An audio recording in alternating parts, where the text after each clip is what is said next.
آج ہم ایک ایسی شخصیت کی کہانی پر بات کر رہے ہیں جو 12 سال بعد اپنے جزیرے پر واپس لوٹتا ہے۔ نام ہے المصطفیٰ۔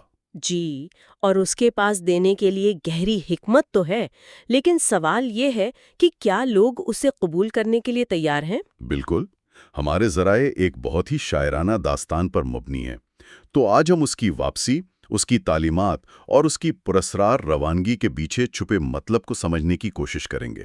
ہاں، اور یہ صرف ایک کہانی نہیں ہے، یہ دراصل یہ سوال ہے کہ جب گہرا علم ہمارے سامنے آتا ہے تو ہمارا رد عمل کیا ہوتا ہے؟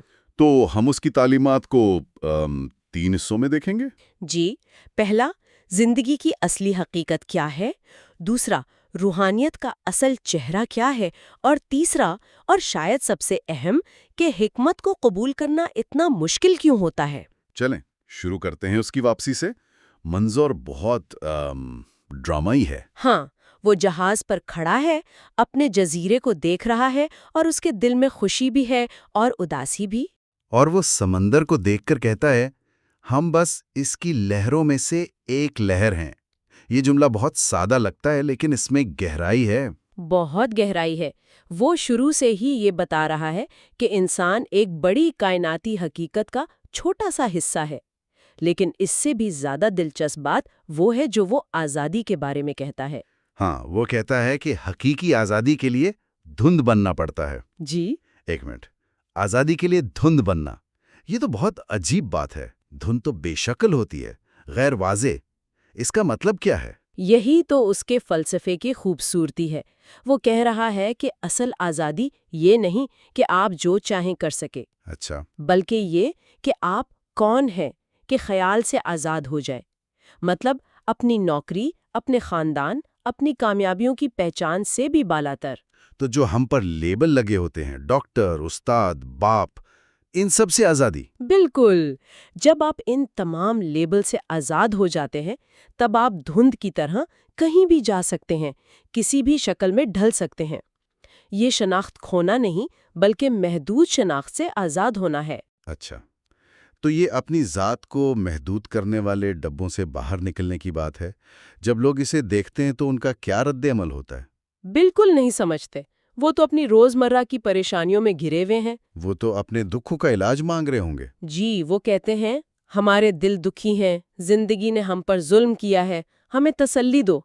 اور یہیں سے المصطفیٰ اپنی پہلی اور سب سے بڑی تعلیم دیتا ہے، زندگی کے بارے میں۔ اور وہ کیا کہتا ہے زندگی کے بارے میں؟ وہ کوئی آسان تسلی نہیں دیتا، وہ کہتا ہے کہ زندگی تمام زندہ چیزوں سے پرانی ہے، سچائی سے بھی پرانی، اور خوبصورتی کے پیدا ہونے سے بھی پہلے موجود تھی۔ جی، وہ کہتا ہے کہ جب ہم روتے ہیں تب بھی زندگی مسکراتی ہے، جب ہم زنجیروں میں جکڑے ہوتے ہیں تب بھی وہ آزاد ہوتی ہے۔ یہ تو ایک بہت بڑا تصور ہے۔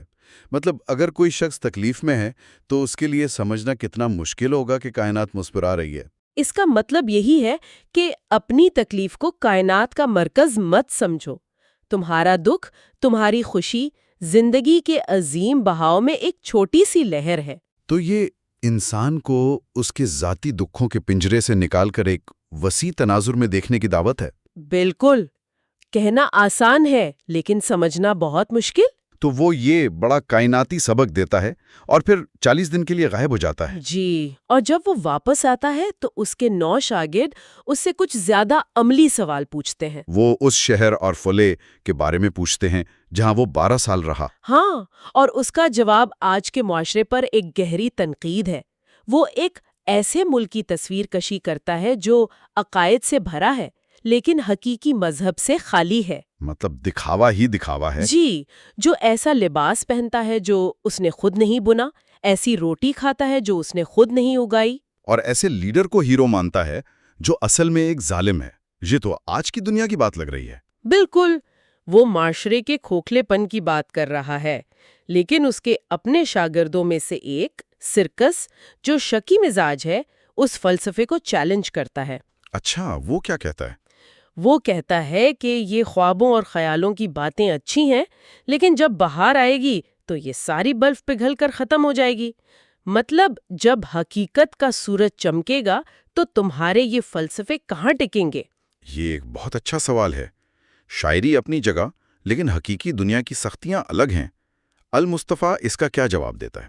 اس کو جواب شاعری اور حقیقت کو جوڑ دیتا ہے۔ وہ کہتا ہے کہ جیسے برف پگھل کر ندی بنتی ہے اور سوکھے درختوں کو سیراب کرتی ہے، اسی طرح ہمارے دل کی برف یعنی ہمارے دکھ اور مایوسیاں بھی پگھل کر زندگی کی ندی میں مل جائیں گی۔ بالکل، اور آخر کار سمندر تک پہنچ جائیں گی۔ یہ صرف شاعری نہیں ہے، یہ تبدیلی یا ٹرانسفرمیشن کا تصور ہے۔ کچھ بھی ضائع نہیں ہوتا، صرف شکل بدل جاتی ہے۔ جیسے ایک ناکامی مستقبل کے لیے سبق بن جاتی ہے۔ صحیح، دکھ بھی پگھل کر زندگی کے بہاؤ کا حصہ بن جائے گا۔ اسی گفتگو میں بدصورتی پر بھی بات ہوتی ہے۔ سرکس پوچھتا ہے کہ بدصورتی کیا ہے؟ ہاں، اور اس پر المصطفیٰ کا جواب بہت غیر متوقع ہے۔ وہ کہتا ہے کہ بدصورتی کوئی چیز نہیں، بلکہ ہماری آنکھوں پر پڑے پردے اور کانوں میں جمی موم ہے۔ ایک منٹ، مطلب بدصورتی باہر نہیں ہمارے اندر ہے، لیکن دنیا میں کچھ چیزیں تو واقعی بدصورت ہوتی ہیں۔ ناانصافی، ظلم، کیا وہ یہ کہہ رہا ہے کہ یہ سب اصل میں برا نہیں ہے؟ نہیں، وہ ظلم کو صحیح نہیں ٹھہرا رہے۔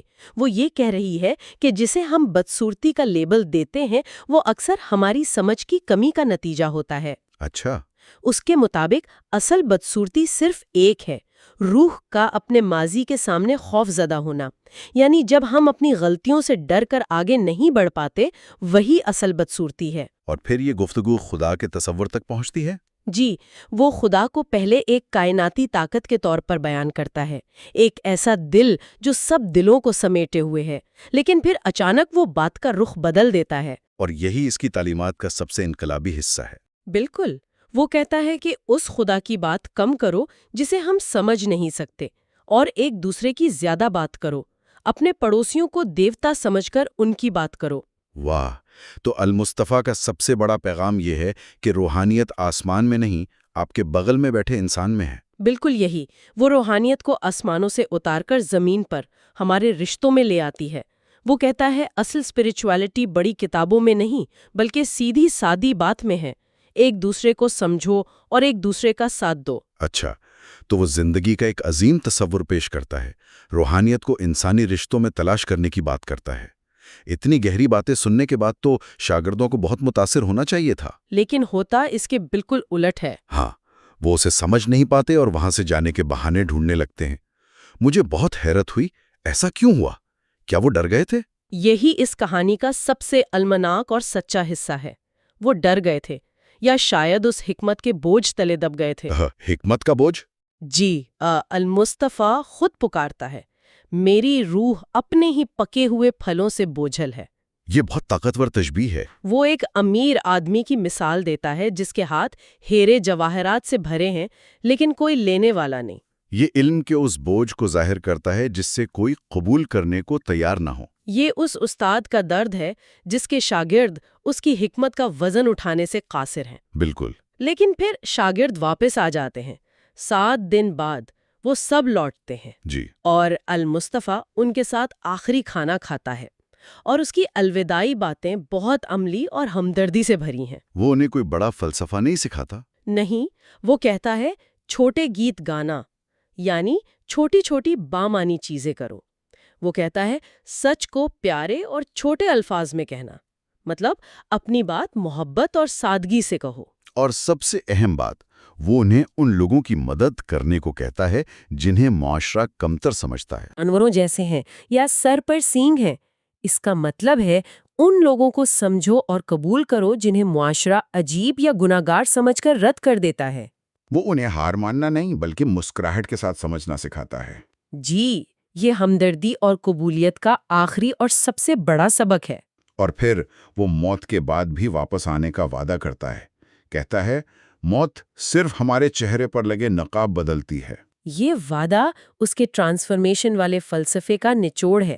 کوئی بھی چیز فنا نہیں ہوتی، صرف شکل بدلتی ہے۔ وہ ایک اندیکھی روح بن کر ان کے ساتھ رہنے کا وعدہ کرتا ہے۔ تو اگر ہم اس پوری گفتگو کو سمیٹیں، المصطفیٰ کا سفر 3 بڑے خیالات کے گرد گھومتا ہے۔ پہلا، زندگی ہماری ذاتی خوشی اور غم سے کہیں بڑی ایک کائناتی قوت ہے۔ دوسرا، اصل روحانیات آسمانی تصورات میں نہیں بلکہ انسانی ہمدردی میں ہے۔ اور تیسرا، حکمت ایک بوجھ ہو سکتی ہے جسے ہر کوئی اٹھانے کے لیے تیار نہیں ہوتا۔ اور وہ آخری منظر اس کی پوری کہانی کو مکمل کرتا ہے۔ المصطفیٰ دھند میں چلا جاتا ہے اور کہتا ہے، اے دھند میری بہن، میں تمہارے پاس لوٹ رہا ہوں۔ یہ وہی دھند ہے جس کا ذکر اس نے آزادی کی علامت کے طور پر شروع میں کیا تھا۔ بالکل، یہ اس کے اپنے ماخوذ میں واپس ضم ہونے کی علامت ہے، ایک چکر کی تکمیل اور ایک نئے آغاز کا وعدہ۔ المصطفیٰ کی کہانی یہ سوال چھوڑ جاتی ہے کہ جب حکمت ہماری زندگی میں دستک دیتی ہے، کسی کتاب، کسی دوست یا کسی تجربے کی شکل میں، تو کیا ہم اس کے شاگردوں کی طرح اس سے منہ موڑ لیتے ہیں؟ یا شاید اصل سوال یہ ہے کہ کیا ہماری ذمہ داری یہ ہے کہ ہم اسے قبول کریں، چاہے اس کا بوجھ اٹھانا شروع میں مشکل ہی کیوں نہ ہو، اس امید پر کہ اگر ہم اس کے ساتھ چلتے رہے تو ایک دن ہم اس کی گہرائی کو نہ صرف سمجھ سکیں گے بلکہ اسے اپنی زندگی کا حصہ بھی بنا پائیں گے۔ شاید حکمت کو سمجھنے کے لیے تیار ہونا ہی اصل حکمت ہے۔